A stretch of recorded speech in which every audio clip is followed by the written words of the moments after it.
नमस्कार, आप देख रहे हैं एमपी तक। आपके साथ में हूं अमित तिवारी। अहम मुद्दे को आप तक लाता हूं, पूरी खबर आपको बताता हूं। और आज मध्य प्रदेश की सियासत का एक बेहद वैसा किस्सा जो आपने शायद कम ही सुना होगा, वो आपको सुनाता हूं।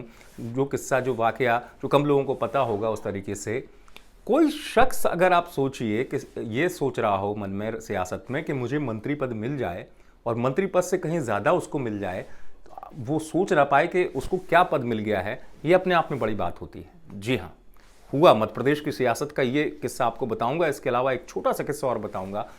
चूंकि मोतीलाल वोरा कांग्रेस के दिग्गज नेता नहीं रहे, उनकी जिंदगी से जुड़े हुए कुछ किस्से हमेशा साथ रहेंगे। एक किस्सा आपको बताता हूं। बात सन 1985 की है।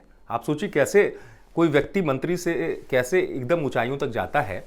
1985 में कांग्रेस की सरकार बनी मध्य प्रदेश में। अर्जुन सिंह ने, मार्च का महीना था, शपथ ले ली 9 मार्च को। सोचिए 9 मार्च को शपथ ली अर्जुन सिंह ने मुख्यमंत्री के तौर पर, और वो गए राजीव गांधी से मिलने के लिए। और वो गए थे इसलिए कि अपने मंत्रिमंडल को लेकर जो उन्होंने नाम फाइनल किए हैं उस पर राजीव गांधी की सहमति मिल जाए। राजीव गांधी की सहमति तो ठीक है, क्योंकि अर्जुन सिंह शपथ ले चुके थे। राजीव गांधी ने तो उनसे कुछ और कह दिया। राजीव गांधी ने कह दिया कि आपको शपथ तो ले ली, 14 मार्च को आपको पंजाब के गवर्नर का पद संभालना है। अब आप सोच लीजिए, मध्य प्रदेश में मुझे नया सीएम चाहिए और दूसरा सीएम जो भी होगा आपकी जगह, वो आपकी पसंद का होगा। अर्जुन सिंह ने कुछ देर तक सोचा। जाहिर सी बात है कि उनके लिए दो चीजें थी अर्जुन सिंह के लिए: मध्य प्रदेश से जाना, सियासत में इस कद पर मध्य प्रदेश का एकमात्र चेहरा कांग्रेस के लिए, पंजाब भेजा जाना।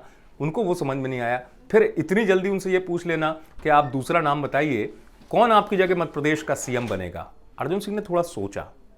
सोचने के बाद उनके मुंह से निकला मोतीलाल वोरा। जी हाँ, अब हुआ ये कि मोतीलाल वोरा, ये नाम तो अर्जुन सिंह के मुंह से निकला, लेकिन सहमति जतानी थी राजीव गांधी से, मोतीलाल वोरा को मिलवाना था।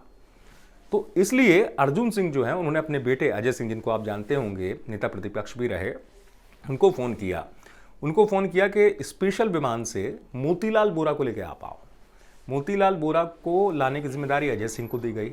अजय सिंह स्पेशल विमान से मोतीलाल वोरा को लेकर गए। मोतीलाल वोरा उस समय खुद सोच रहे थे कि मैं दिल्ली क्यों जा रहा हूं, मुझे क्यों बुलाया गया है, शायद मंत्रिमंडल का गठन हुआ है मेरे नाम पे। आप सोचिए कि उनके मन में यह चल रहा है कि मेरे नाम पे सहमति नहीं बन पाई और राजीव गांधी शायद मेरे नाम से इत्तेफाक नहीं रखते, उनको पसंद नहीं कि मैं मंत्रिमंडल में रह पाऊं। उन्होंने रास्ते में, सोचिए आप, मोतीलाल वोरा ने अजय सिंह से कहा कि मंत्रिमंडल के में जब नाम जा रहे हैं उसमें मेरा नाम है कि नहीं है, मेरी नाम की सिफारिश जरूर कह दीजिएगा। अर्जुन सिंह जी तक एक बार फिर से संदेश दे दीजिएगा कि मेरा नाम कायम रहे, क्योंकि आपको बता दें सीएम बनने से पहले कैबिनेट मंत्री थे अर्जुन सिंह की सरकार में मोतीलाल वोरा। ठीक है, अब यहाँ से प्लेन से पहुंचते गए मोतीलाल वोरा सोच रहे हैं कि आखिरकार मंत्री पद मिल रहा है नहीं, या मंत्री पद भी जा रहा है, मंत्री पद मिलेगा कि नहीं मिलेगा। पहुंचते हैं दिल्ली मोतीलाल वोरा। दिल्ली पहुंचते हैं मोतीलाल वोरा और पालम एयरपोर्ट पर राजीव गांधी अर्जुन सिंह के साथ उन्हें खड़े मिलते हैं। अब आप सोचिए मोतीलाल वोरा के मन में उस समय क्या चल रहा होगा कि राजीव गांधी क्या कहेंगे कि आप मंत्री पद में आपका नाम था, लेकिन इस वजह से हम कुछ नहीं शामिल कर पा रहे हैं आपका नाम। राजीव गांधी ने देखा मोतीलाल वोरा की तरफ, कुछ सोचा, और सोचने के बाद एक शब्द उन्होंने जो कहा, वो मध्य प्रदेश की सियासत में एक नया अध्याय लिखने वाला था। उन्होंने मोतीलाल वोरा से कहा कि आप मध्य प्रदेश के नए सीएम हो। जी हाँ, जो शख्स ये सोच रहा था कि मैं मंत्री बन जाऊं, उससे राजीव गांधी ने एक शब्द में कहा, आप मध्य प्रदेश के मुख्यमंत्री हैं। तो मोतीलाल वोरा इस तरीके से मध्य प्रदेश के मुख्यमंत्री बन गए। एक छोटा सा किस्सा और मोतीलाल वोरा से जुड़ा जो मुझे याद आता है, काफी मशहूर था। माधवराव सिंधिया और मोतीलाल वोरा की जोड़ी क्यों पटरी से उतर गई, जिस जोड़ी को कहा जाता था कि ये सुपरफास्ट एक्सप्रेस है राजनीति की, वो पटरी से क्यों उतरी, ये भी मैं आपको बता देता हूं। हुआ ये कि 1989 की बात है, 25 जनवरी को मोतीलाल वोरा ने शपथ ली मध्य प्रदेश के मुख्यमंत्री की। दूसरी बार वो मुख्यमंत्री बने।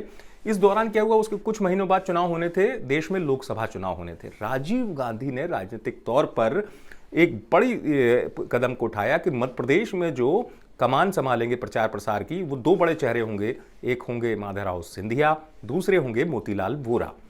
तो मोतीलाल वोरा और माधवराव सिंधिया पूरे मध्य प्रदेश में प्रचार करने लगे, जगह जगह जाने लगे और तूफानी दौरा करने लगे। और इनके तूफानी दौरे यानी स्पीड से इनका नाम रखा गया मोती माधव एक्सप्रेस। और ये जोड़ी हो गई मशहूर मध्य प्रदेश में। लेकिन ये जोड़ी पटरी से कैसे उतर गई, मैं आपको बता दूं जल्दी से। किस्सा बहुत बड़ा है लेकिन बहुत जल्दी से बताऊंगा आपको। हुआ ये कि बहुत प्रचार किया, जोड़ी हिट भी हो गई, सभाओं में भीड़ भी उमड़ी। रिजल्ट जब आया लोकसभा का, तो कांग्रेस को मिली 40 में से 8 सीटें। माधवराव सिंधिया भले चुनाव जीत गए। उसके बाद कांग्रेस में आला कमान ने यह निर्णय लिया कि 4 राज्यों के सीएम को हटा दिया जाए। उनमें से एक सीएम मोतीलाल वोरा भी थे और वो मुख्यमंत्री पद उनको छोड़ना पड़ा उस वक्त जब ये जोड़ी डिरेल हो गई है, जिसे हम कहते हैं पटरी से उतर गई। ये बात अलग है। फिर उसके बाद मध्य प्रदेश के मुख्यमंत्री मोतीलाल वोरा नहीं बने, केंद्र में जिम्मेदारी संभालते रहे, स्वास्थ्य मंत्री भी रहे राजीव गांधी के कार्यकाल में, उत्तर प्रदेश के गवर्नर भी रहे। अपनी राजनीति के लिए हमेशा याद किए जाते रहते हैं मोतीलाल वोरा, और किए भी जाएंगे क्योंकि उनका व्यक्तित्व इस तरीके से था। आप देखते रहिए एमपी तक।